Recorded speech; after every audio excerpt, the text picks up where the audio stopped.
For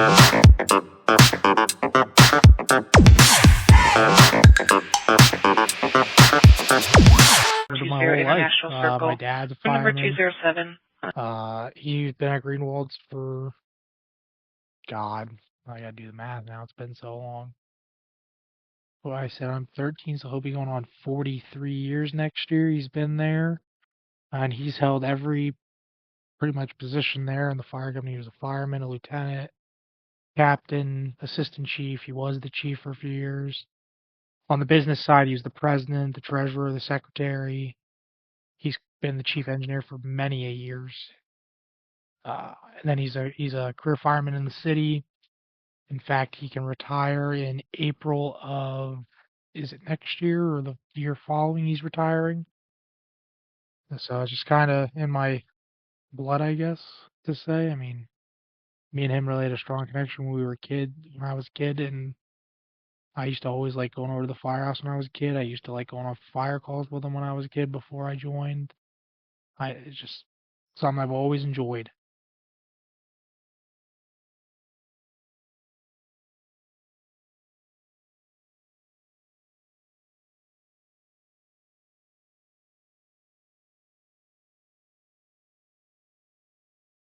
My first day on the job, man. Well, there's not much to talk about there considering it's about a volunteer organization.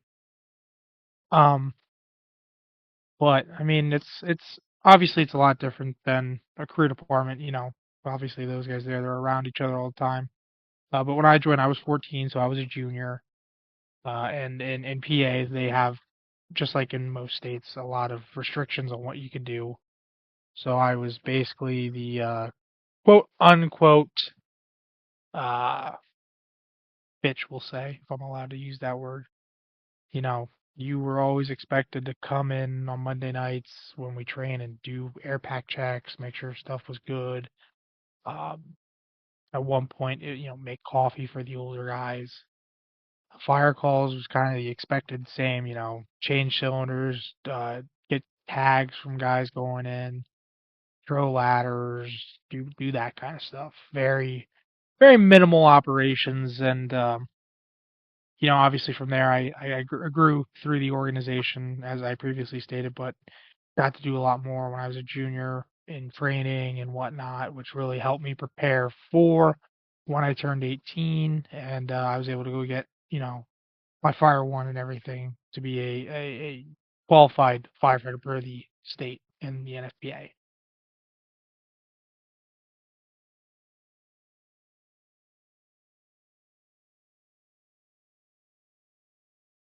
So this is going to sound very funny, but in the state of PA where I'm from, they're really the only trainings they really have you complete to actually even go on a fire truck is you need to have your hazmat awareness and you need to have your NIMS 100. That's it.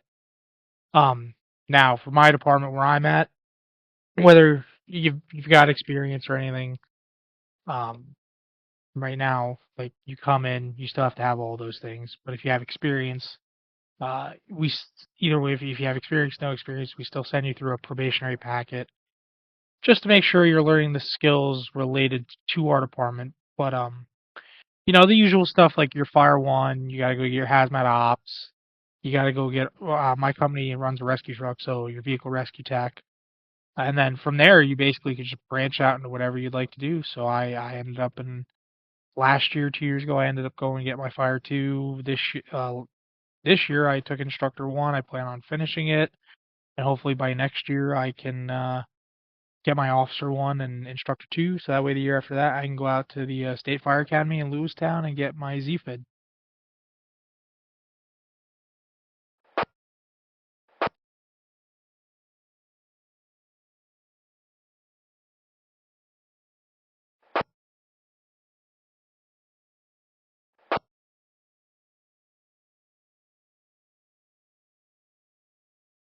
I mean, we generally will try to train about as realistically as possible.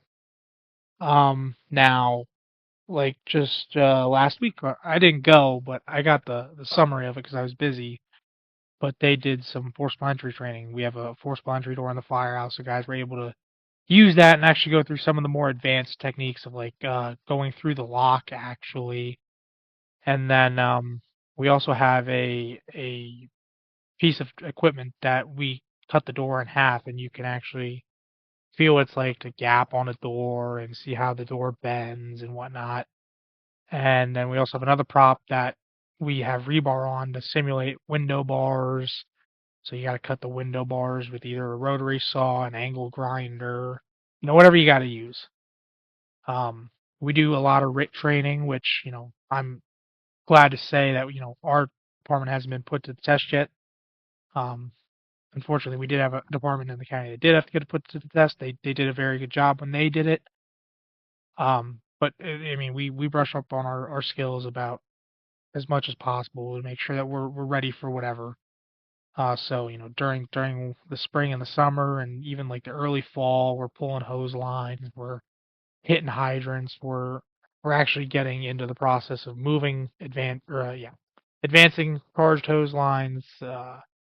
Sometimes we'll get into the searches with them, but a lot of times that'll be like when we have our burns. We do burns usually 3-4 times a year.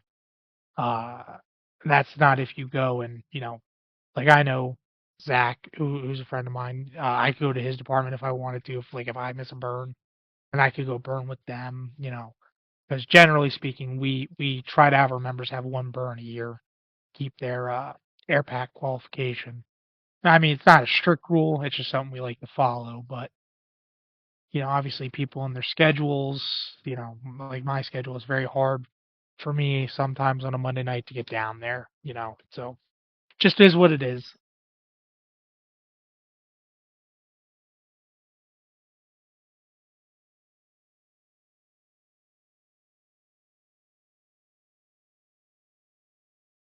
I think there's quite a few things. I mean, you really bad to say, but you kind of have to have a dark sense of humor sometimes because the fire service is all about busting balls, and you really need to take everything with a grain of salt. Not everyone is making fun of you. I mean, it sounds like they're making fun of you, but they're really not. Especially if you do it to yourself, then you really are going to get made fun of. But you gotta have thick skin. You just need to understand that the way that you know they want you to do it, whether it's they tell you nicely or they're yelling at you, it's for a reason. Like they want you to understand that the job is no joke, and I don't even like saying it's a job, but it's for me, it's more of a hobby. But I think that, and of course, if you want to progress up the ladder, you got to have some leadership skills. You need to be able to have communication skills. You need to have and write anything. Just like when you go to apply for a job, you need to be able to do those things to effectively, uh, what's the word I'm looking for? Effectively, I guess, kind of fit into that nature.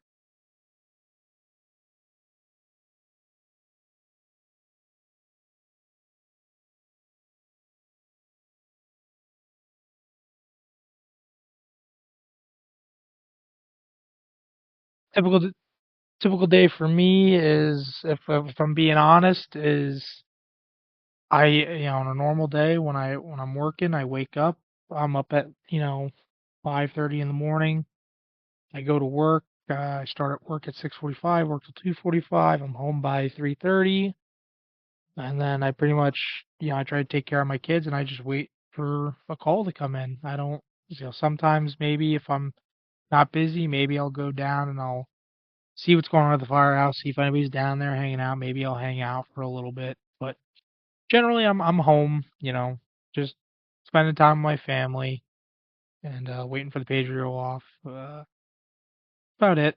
Not really exciting being a volunteer. It's not like being on the job, but that's what I'm there to do.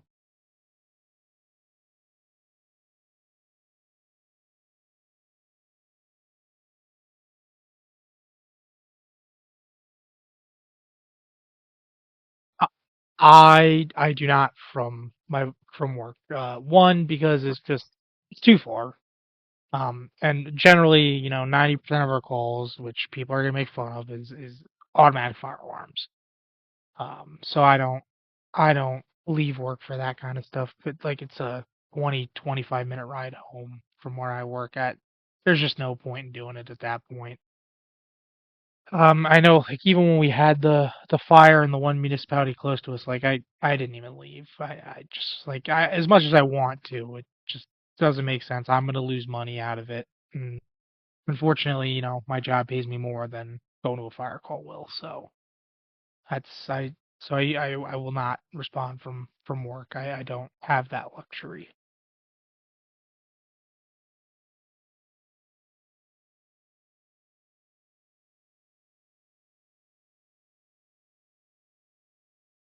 Uh, so probably the most memorable call I've had would be the MVA with ejection, and there wasn't nobody was actually ejected, but we pulled up to a two vehicle accident, and obviously being the rescue company, we went to work. Now I was on the second piece. I was not on the rescue truck, but we took our second piece, and we got there, and we were still like they were just starting the process of cutting out the people, but it was a family. It was the there it was an older sister. She was in the front passenger seat, and her husband, and it was her two two two siblings in the back. I want to say younger children, and I remember when I walked up.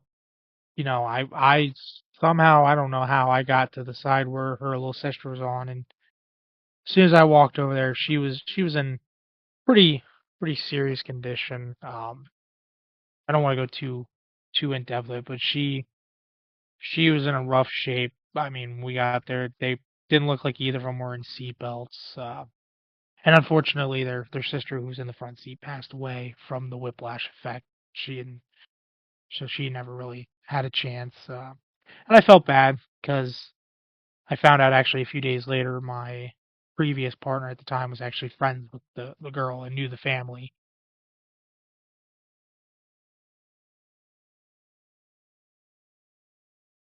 And then other than that, couple memorable fires just where we did a lot of good work at, but nothing too outrageous than that. Not not anything really exciting. Unfortunately, mostly miss everything being at work because that seems when everything happens.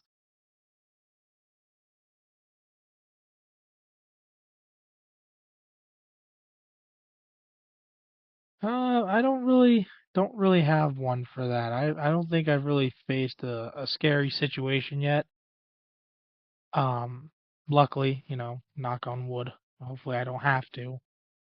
But I always, kind of go back to what my chief says. When it comes to the Mayday, like you need to really pretty much, if I get into a very bad situation, I need to know that I need to call Mayday, and I got to make that decision before I step off the truck.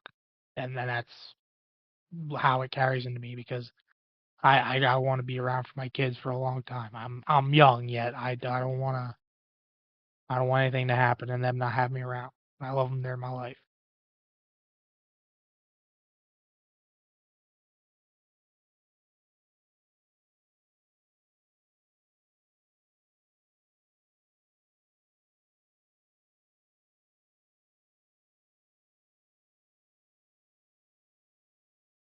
Well, anybody that knows me knows I'm a pretty calm guy. Just in general, I don't really get worked up about much. I just I understand the demeanor and getting in a hyped up sense of mind and whatnot, and it's not the place to be. I mean, you really do gotta be calm. Because obviously if you're in a hyped up state of mind and a hyped up state, the guys around you are going to see that, and if you're excited, they're going to get excited, and that doesn't help them at the end of the day. So just staying calm is really the key. Um, I don't freak out about stuff. I don't worry about the things I can't control. I obviously have no control over it at the end of the day, and I can't sit here and tell somebody that hey, this is gonna happen. I don't worry about the factors that are out of my control, and that's really I think what helps me be good in the intense situations. I don't freak out. I don't go out there and make things more of a more of what, like a problem, I guess, when they don't have to be.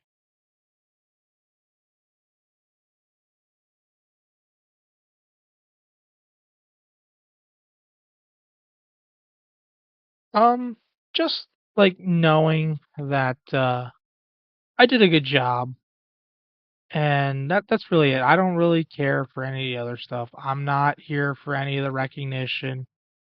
I'm not here. We've had times where people bring stuff down like cookies and whatnot. I'm not here with all that. I just wanted that I did the best I could, and obviously I know not everything is what you can save, but you did your best at saving what you could. I understand that you can't save everything, but you try to save as much as you can because that's somebody's memories, that's somebody's life, and you got to understand that, and that's probably the most rewarding part in all of it. Just taking care of somebody else the way you would take care of anything else, like a pet or an older relative.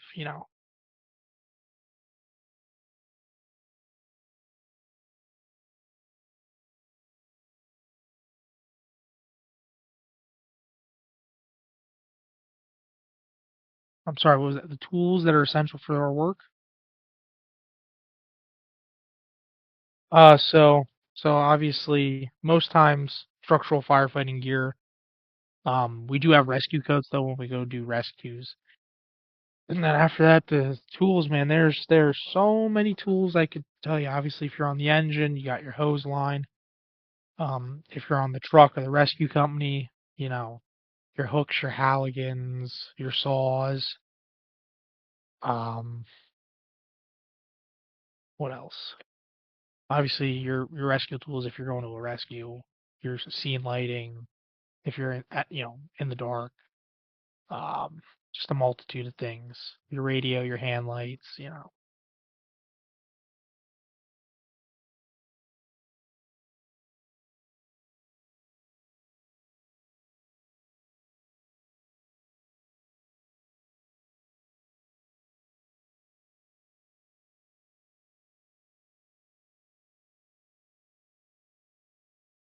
Um,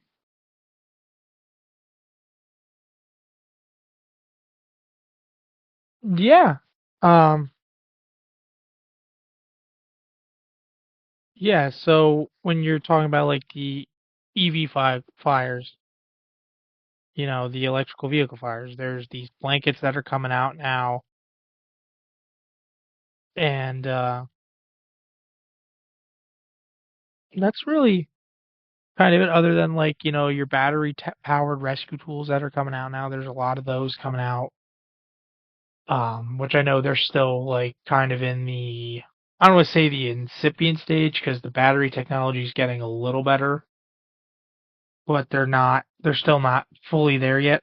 I guess is what I'm gonna say. They're obviously still working on making the best product.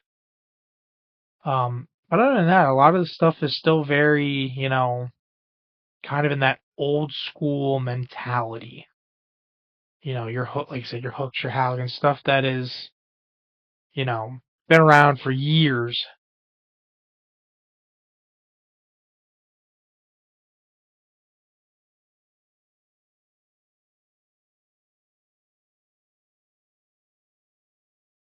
So I would assume that our department kind of handles them like most other departments when it's a chemical or a hazmat, and that's basically just following the ERG. Obviously, then knowing how far you have to be back, which direction you're coming in, all that other stuff. I'm sure that's pretty much on everybody's board straight across. Obviously, unless you're like a dedicated hazmat company, but we're not. So we just do the initial stuff that we can do as ops level responders, and we let the actual technicians do the rest of the work.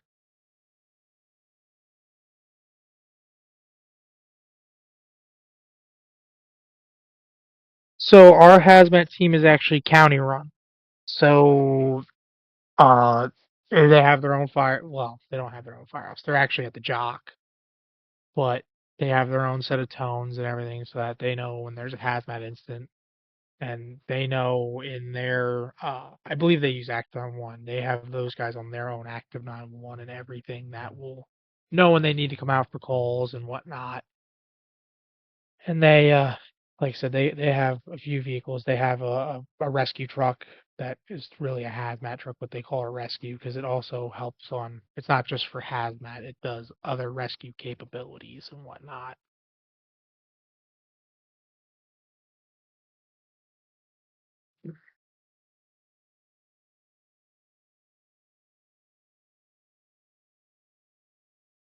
So I know, like what we do is like obviously if you've got a rock and fire, as soon as you open that door, and obviously you're hoping it doesn't flash when you open the door. But as soon as you open that front door, close it right away. Not all the way, but like, just put a tool in there to keep it so it doesn't open back up while you're, getting masked up or you're getting your line charged. Um, we don't open up any windows until we start getting fire attack initiated and we know we're starting to get water on the fire, stuff like that. We're trying to basically have the common sense to not do those things. Obviously, again, with the front door, you can never tell when you open the front door if it's going to flash, if it's locked or something. You won't be able to tell. And also, taking and reading smoke takes years. It's not something you're going to get right away. You may think, well, if you're just brand new, you might not think a house is going to flash on you, but then you open that door and it flashes. So that's the one variable you'll never be able to control. But over time, you will understand.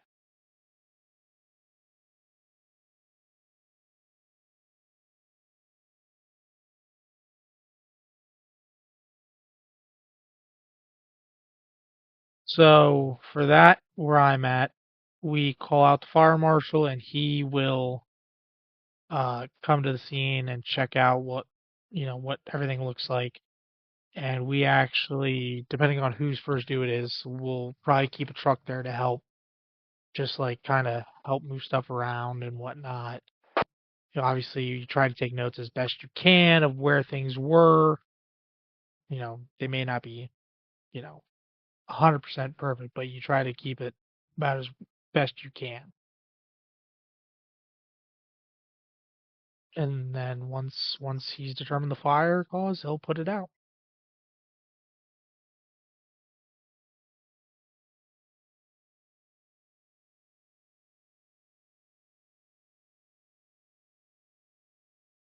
Where I live, at least, I mean, I haven't seen it too much. I know in other places it's much worse.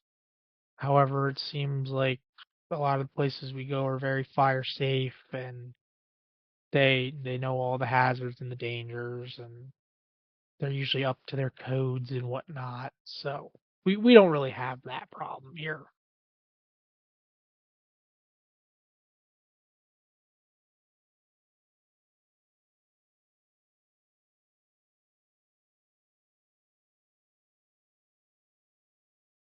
So just from my organization standpoint, I know they've tried to push it through to the township. They actually want guys to get physicals. And actually, when we had our was it an AFG grant, I want to say it was, or we brought it for recruitment and retention. We actually did have those guys that we brought in under the AFG grant. They actually had to go get physicals so that we knew they were fit for duty. But before that, there was really no requirement. You could just come down to the firehouse and you could do that right now. Actually, really come down to the firehouse and fill out an application, and you can be a member as long as the membership votes you in.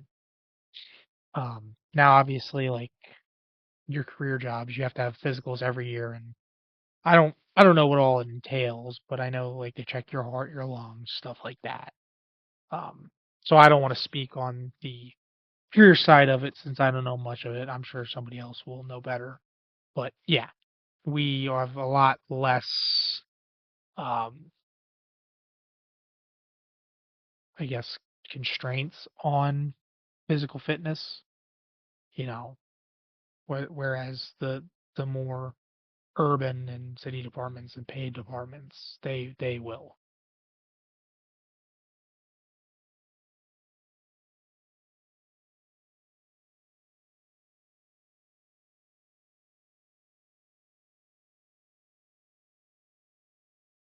So I I'm one of the few people that can say that there are times where I will wake up in the middle of the night for fire calls, and then there are other times where I will not.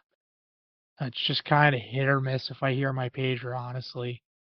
That's really the best answer I can give you. I don't feel very sleep deprived a lot of the time, and maybe that's because I'm still young, but uh, otherwise that's really all it is if I hear my pager or not, if I have it even turned up.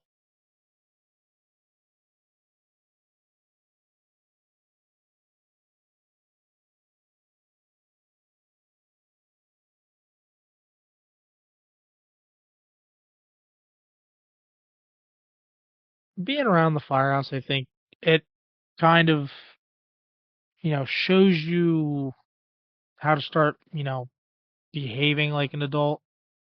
I won't say it makes you a man because obviously everybody has their own definitions of what a man is. But it definitely gets you ready to understand how life works and that, again, you can't control everything. You, you need to man up when you make mistakes. You need to do all those things. It really helps you develop those traits, in my opinion, and I think that's helped quite a bit in my life. Being able to admit when I've messed up and get me ready to understand that I need to be ready for whatever comes at me and that I can't control everything. My communication skills have gotten a lot better. I feel like, especially starting to move up the rank and whatnot, and so I really do believe that in my personal life, that those things have helped me become a better human being, whether you want to admit that or not. But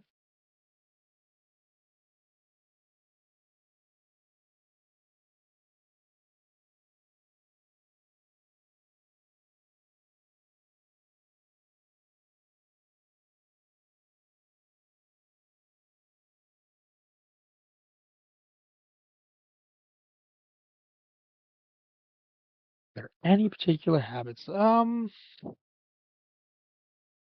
the biggest problem, which I know my wife hates, is that when I go down there for calls and I hang up, end up hanging around down there for like an hour or so after calls, she hates that.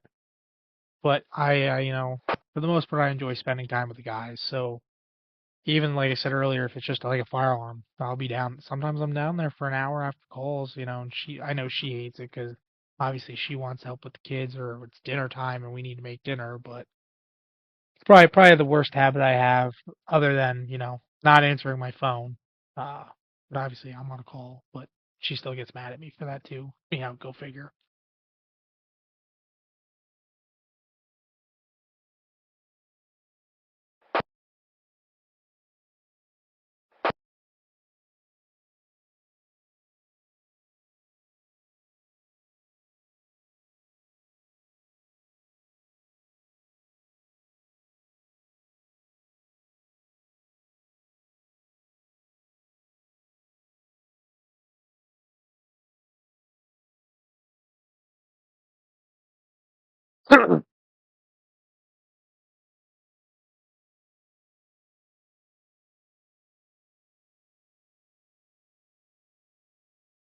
It could be a number of things. I mean, a lot of the material in houses nowadays, um, just they ignite very easily. So, I mean, you still have people nowadays, they fall asleep with cigarettes on their bed, you know, uh, phone chargers, stuff like that. Especially if you have like an outlet strip plugged in too much and then that catches on fire. What are they called? Yeah, like I can't think of it. Space heaters. That's what I'm thinking of. People have space heaters like when it gets cold and their heat doesn't do enough. Sometimes they'll put space heaters up. Um, so it's really a multitude of things. But those are generally, I would say, probably the most common because a lot of times that's just kind of human nature. That's what people do. Um, I mean, nine times out of 10, that's probably what you're gonna find.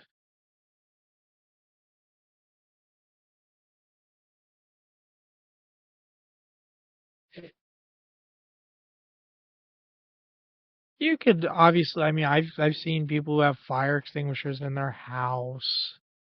You can, if you have any flammables, keep that away from things, especially because like there's a lot of people, hey, they work on their cars at home.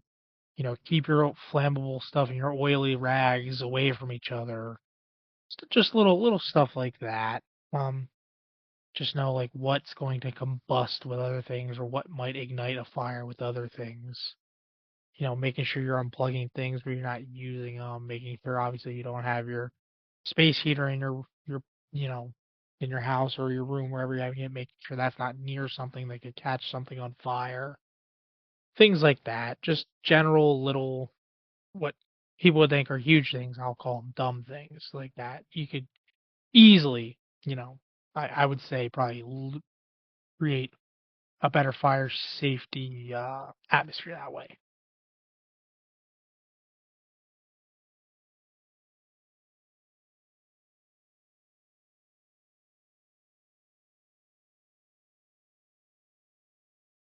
Yes, I would.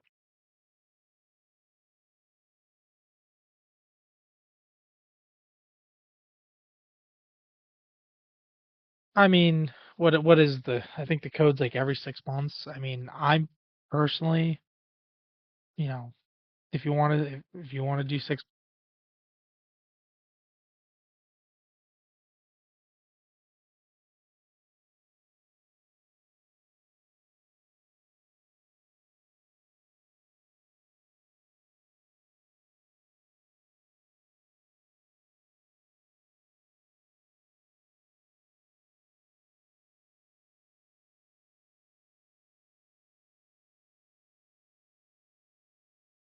schedule because fine.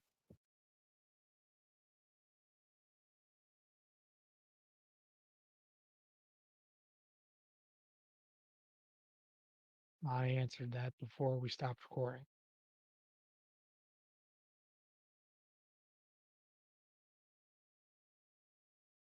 Ah, fair enough.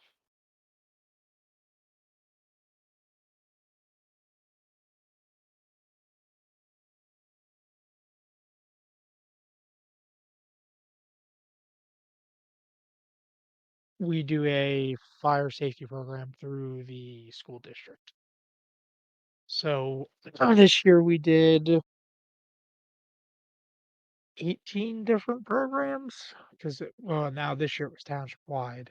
So we did we did Kratzer Elementary, we did Greenwald UCC preschool, we did Asbury, we did one or two more. So we did five of them that we were because we try to keep it uh, separated by the districts.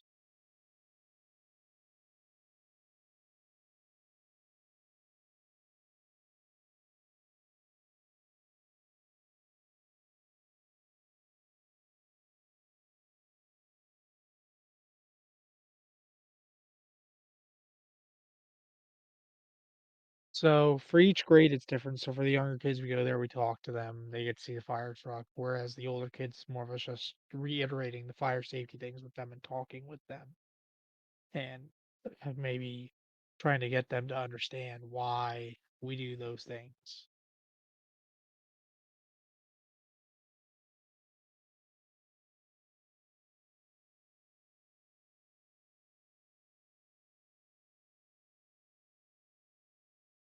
No, we do not go during the fire drills at all. It's a assembly that they have offhand on whatever day they schedule it on, and we go and talk to the kids at that time.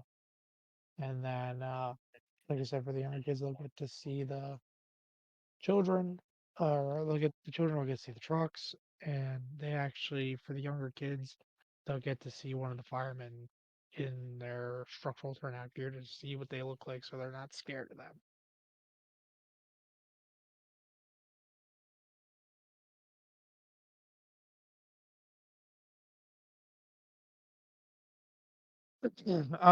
They're all different. I mean, so like I know through our program, like we obviously show them what the smoke detector is and we let it go off. Some of them don't like that noise. Some of them are still afraid, even though you stood there and got dressed in front of them, of seeing a fireman, and they don't want to give you a high five while you're crawling around. So there's really a lot of mixed reactions. Some of them are really excited, and when you start crawling around, they want to give you a high five. Um, some of them they just like seeing the truck. All of them are different.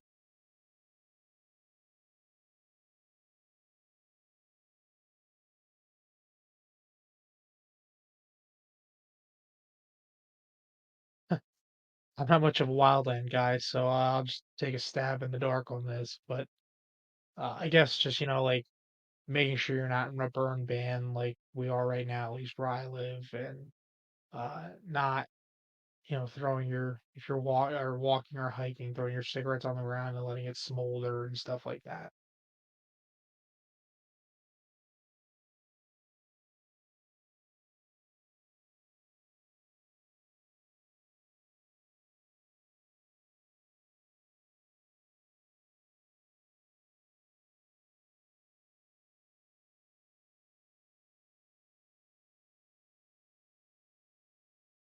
Right.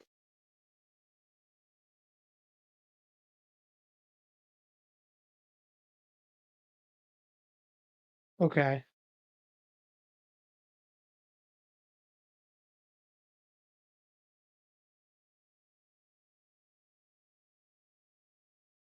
Makes sense.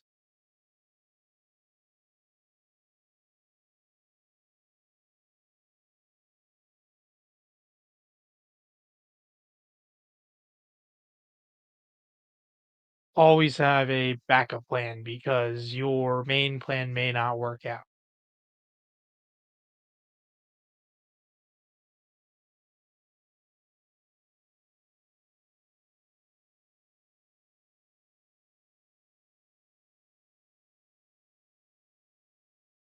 I think you do that through training and, again, hanging around at the firehouse. Because obviously at training they can see how you operate and know your tendencies. They can get to see how you act under the simulated intense pressure of the situation. And then just as being around the firehouse, hanging out with them, you get to learn what they're interested in, what they don't like. You know, sometimes you get food together, you guys might like the same food, this, that, whatever else. It's a very different feeling when you get to start to learn about or learn about somebody and what they're into. And again, like I said, on an operational side, see their tendencies, know how they like to work. If they like to work in a team, maybe they're a little bit better working by themselves. Everybody's different. And so those are things you get to see and being able to be in an atmosphere like Firehouse.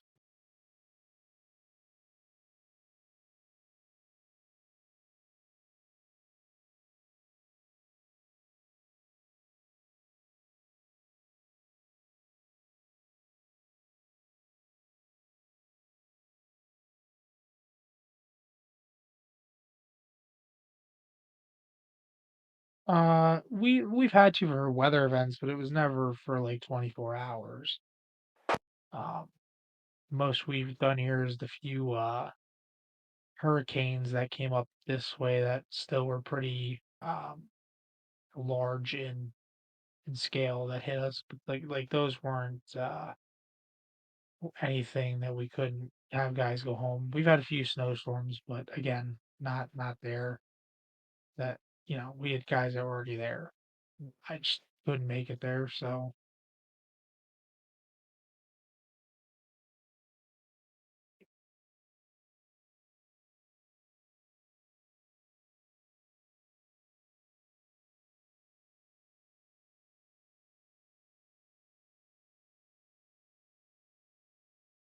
uh I would have to say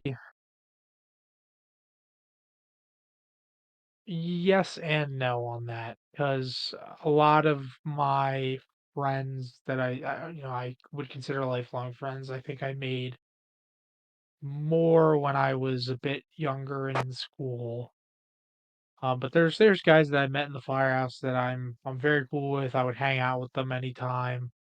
If they needed something, I would do it for them. Uh, just generally a really really great person. Um, but other than that, not it's a double edged sword in my opinion.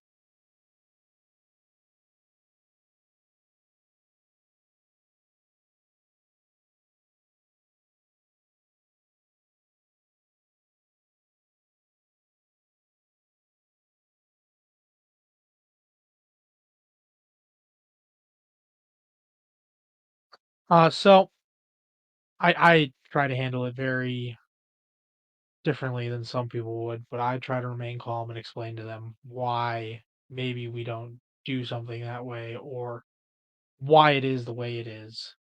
Not obviously, not everybody's going to agree with you, but unfortunately, at the end of the day, that is the mission statement and everything that you have set forth to put forward, and those are the SOMs, SOGs, SOPs, whatever you want to call them, that you need to put forth.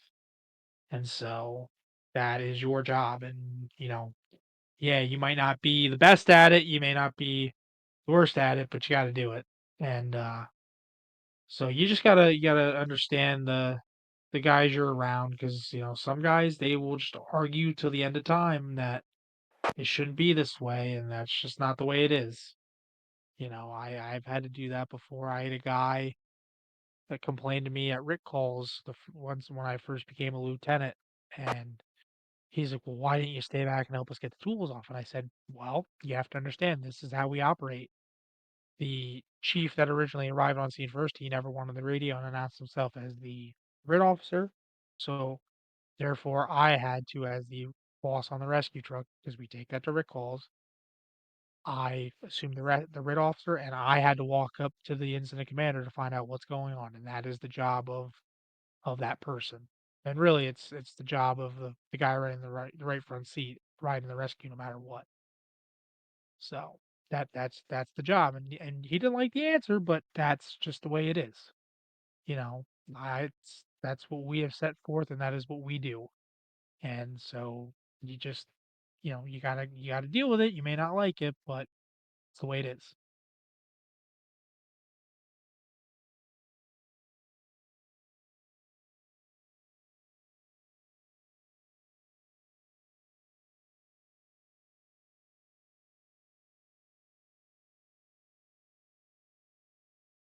I think my biggest mentor would have to be my dad. I really talk don't talk shop a lot with much anybody else but him because one, still living with him, he's just been a big influence, and I ask him questions, and we go back and forth and stuff, and I ask his opinion, and I say, oh, well, what about this? What about that? And obviously, they're all what ifs, but we'll go back and forth. I think he's probably my biggest mentor. But I do appreciate the guys that when I was a junior, taking me out and doing training with me and showing me the stuff that I needed to know. Um, they were already there, 5 to 10 years somewhere in there already. So they knew how everything kind of operated, and they really helped in getting myself and the other juniors at the time squared away so that when we turned 18 we were ready to go, and I can't thank them enough for it because it was probably the best thing they could do for us because I see nowadays some of these departments that we go to on Rick calls, and I don't want to talk shit on anybody, but you can definitely tell that those uh, juniors that they have now, and we, I will say we sort of have the problem too. They don't have the same type of work ethic or anything like that to, do the things that we were doing at the time.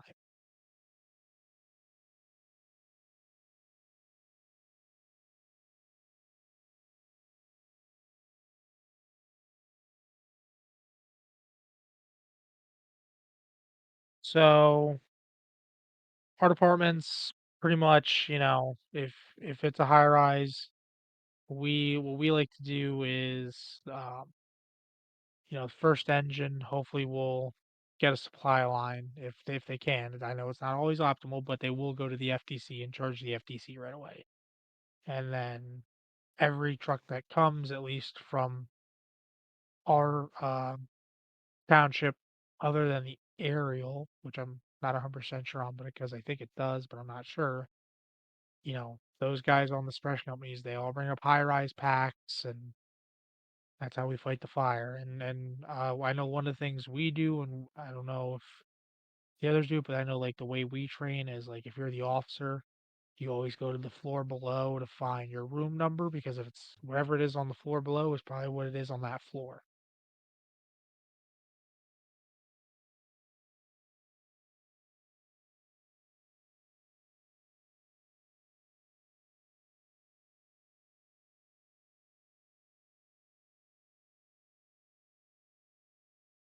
So a fire hydrant is obviously it's the one that you see sticking up out of the ground. Obviously, it could be a wet fire hydrant or a dry fire hydrant. The wet fire hydrants are probably 9 times out of 10 what you see on a daily basis. And that's what you see when you're walking around, when you're driving, when you go to the movies, go to the store, whatever, wherever you're going. It's 9 times out of 10 a wet system. You're looking at your dry hydrants more in like a rural setting, so your farmland and stuff like that. Which I would then say is also kind of like a water source because a water source is, like a river, a lake, a stream, something like that, where you can pull water from it, but there is not an overabundance of that water. And you also don't have an infinite amount of it like you would if you're coming off of a hydrant, because on a hydrant, you're usually on some type of a fed system, whether it be a county fed system or a city fed system, whatever your demographic, has. Like I know for us, we're off of in some places we're off the city, and then there's a small portion where we are fed off the county. So it really just depends on the demographic.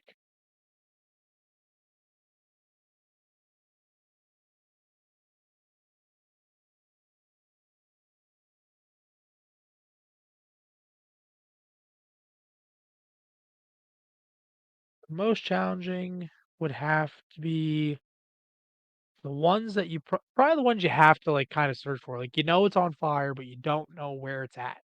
So you just got to start like kind of reading that smoke and figuring out where the fire is. Because that's really going to be your only telltale sign of maybe knowing where you're supposed to be. Um, the other thing would probably be like again, I'm not a wildland guy, but wildland fires. We recently just had the mountain catch on fire, and that took them almost a week to contain it. So I would say that is also a very difficult type of fire to, you know, contain very quickly.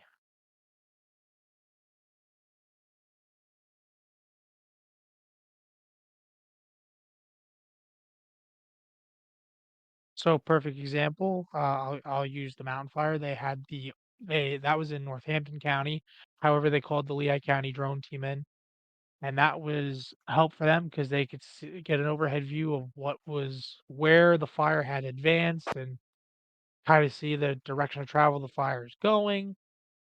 Like I know we used the drone team once for the same thing. We were in the one quarry and we had a huge pile of hay that was on fire, I think, in there. And we actually had the brush behind it on fire, but we couldn't see that over the huge pile. So we actually had to have the drone team out, and it gave my chief a clearer picture of what was back there and what was on fire and which way the fire was going. And it could be use the same at a house fire. You can find your hot spots. If you know the fire's out, you can still find hot spots, what's still burning, what's not burning, stuff like that.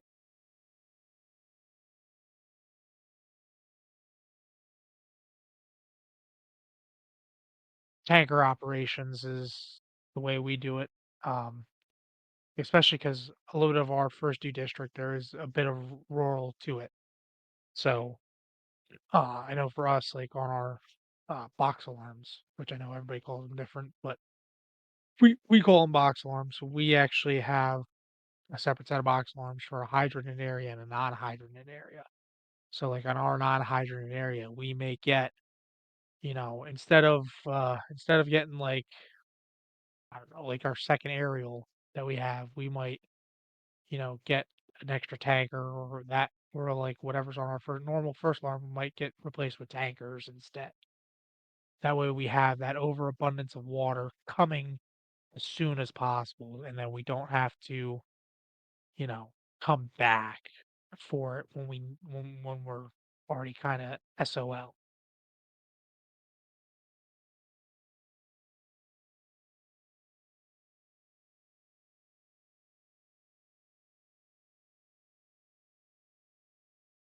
No, not really. I mean, other than, obviously making sure you turn the power off to the source, that's really it, at least to my knowledge.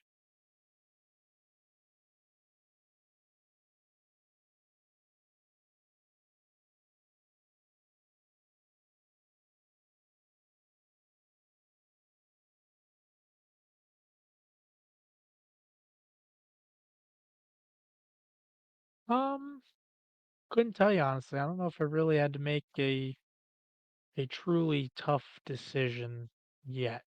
Um, I'm sure the day is probably coming, but yeah, for now, I'm gonna have to say I don't really think I've made a truly tough decision. Um, I've made some decisions I know people don't like, but I wouldn't say they were tough decisions.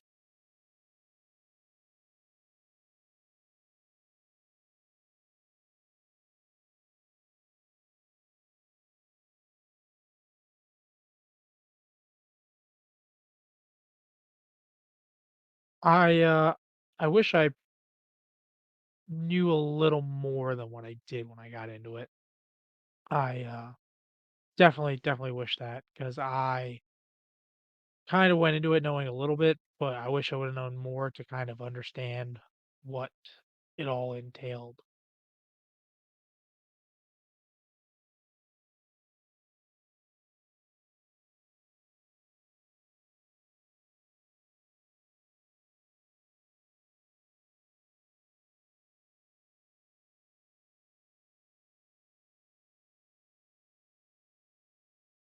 I don't know. Honestly, I don't really have a lot more interest than, like I said, being very earlier being around my family and playing games. So probably just be doing the same just without the firefighting. I mean, I'd have, maybe a little more time in my schedule, at least one day a week to do stuff with my family. But other than that, I mean, I don't have much else there. I think that's really all.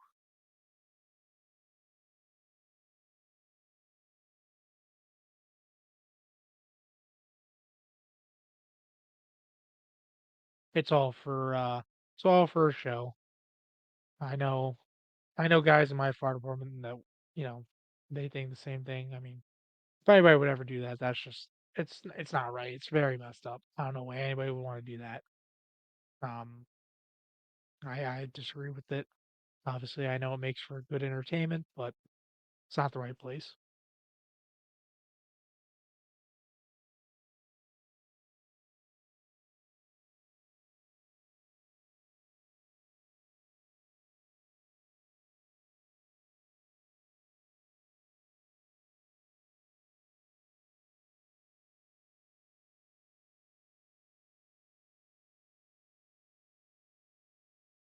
Yeah, there's been people that not me personally, but they've reached out to the department when we've cut them out of a car or something to thank us for what we did and whatnot. Yeah,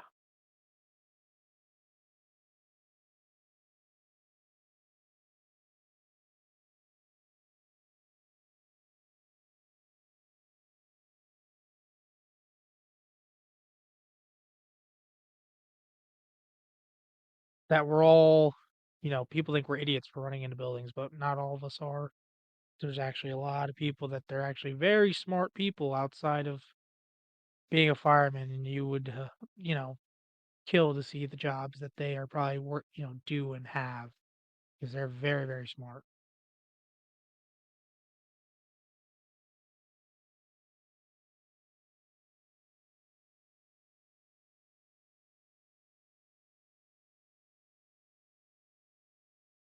Um, I mean, it's definitely changed a little bit.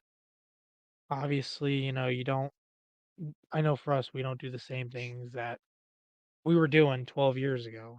We don't run the same, we don't run the same style hose loads. We don't run, this, we don't run that, but we are running these types of calls and that, so stuff like that. It's just little stuff like that.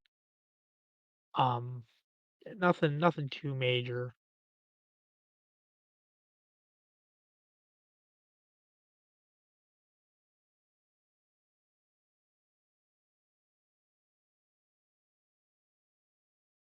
No, I think if anything, they've been brought a lot more to light with the PTSD and all that. I mean, that's really the biggest issue is the mental health side of it for firefighters. I mean, you could also say the physical aspect of it, but I don't think it gets as much recognition as the mental health. But I know they do try to make strides with it when they can.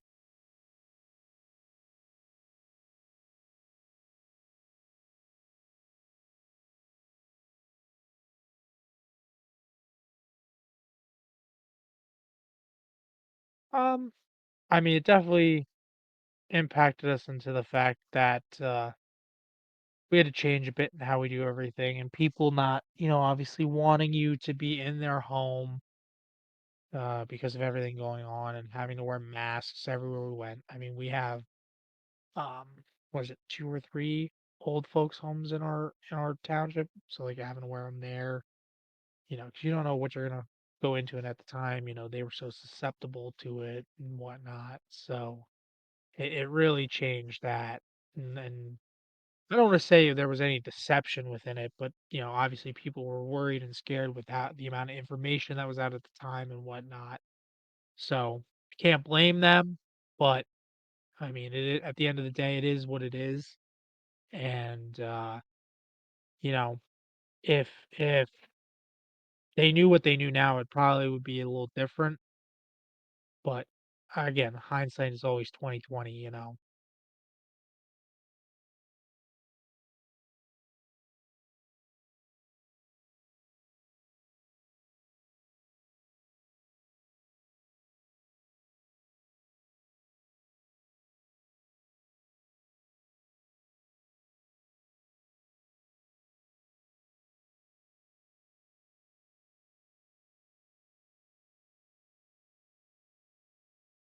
In some areas, yeah, yeah, because you have a lot of like the rural. I'll use the rural departments because there a lot of times they are the ones, but not necessarily that they're the ones that need that kind of funding to stay open and operate. So any chance that people can get to help them is a massive win in my opinion. Uh, so little things like that would be really really awesome.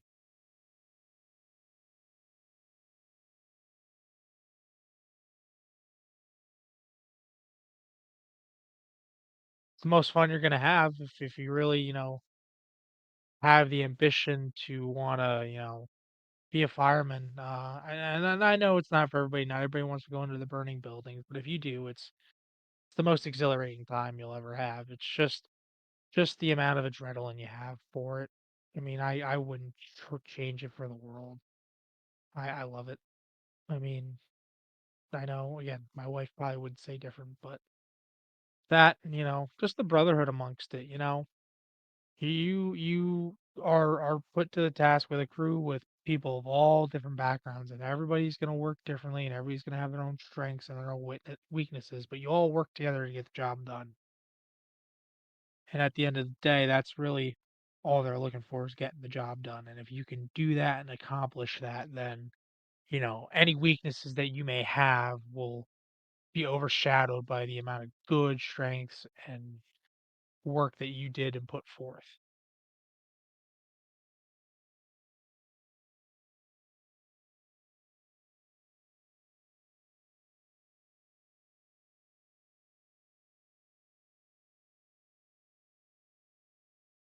Okay.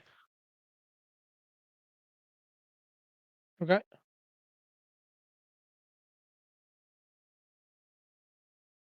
Pizza.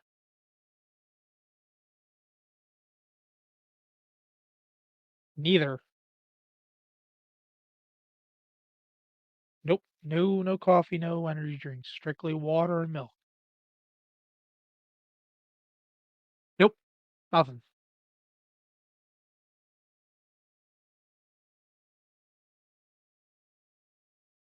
Well, it's hard, but I get it. I've done it for years.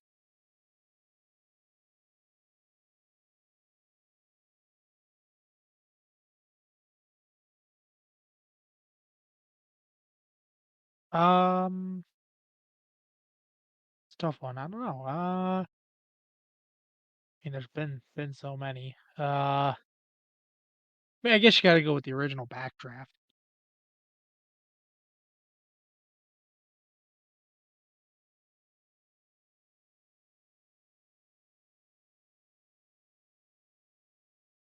Probably either the engine bays or the lounge again, because being around the guys, getting to hang out with them.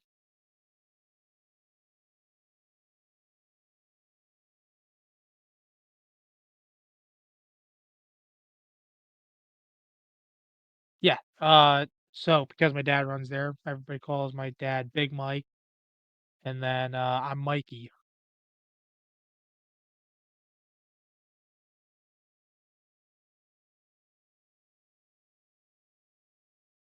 Oh, so many. I couldn't even begin to tell you how many times I've laughed down there and all the dumb shit that we've done.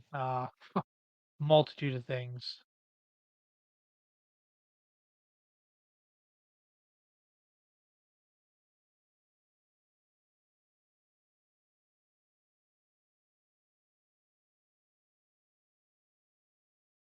Um, don't think I got one there, unfortunately. I don't think I've had a super unusual call. Actually, no. You know what? Uh, there was I don't even know how long ago this was. Somebody called in and said they got hit by a car, and it was the one kid with problems. We'll say he has a bunch of different things, so I'll just say problems. But he was always fascinated with lights and sirens, and of course, yeah, you gotta do all that stuff. So that's probably the most unusual one. And the lady, I don't feel like hit him, but it was an older lady, so you'll never actually know.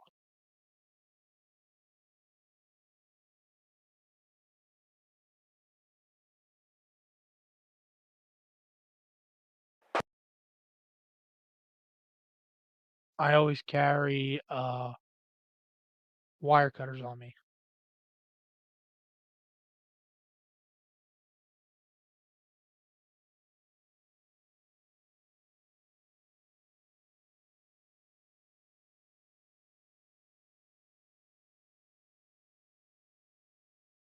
Exhilarating?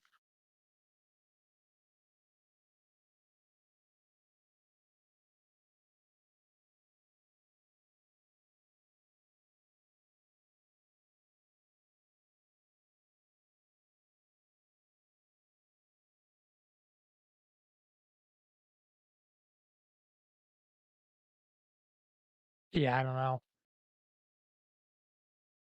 Well, Steve, you need to make up your mind.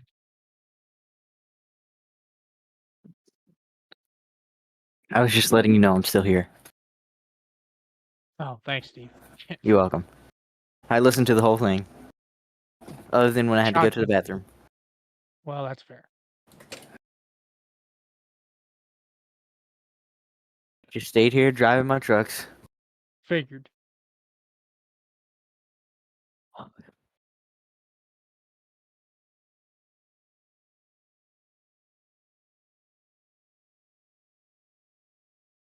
Be willing to learn.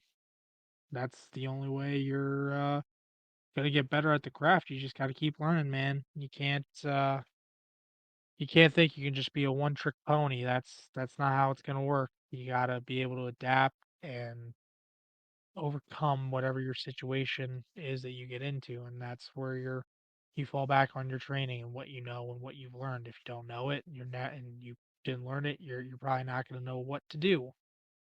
So just always keep an open mind and open ear when guys are trying to teach you something, even the older guys, man. Those are the guys that, yeah, you may not.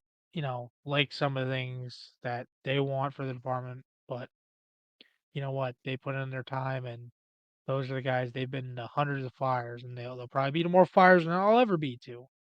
But they know what they're talking about when it comes to that stuff. So, you know, again, always keep an ear open for them. Go and get as much training as you want to get done.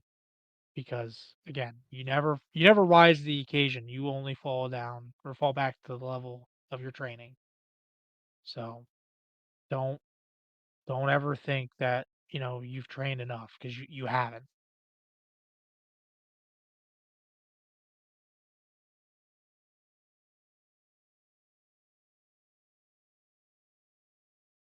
No problem.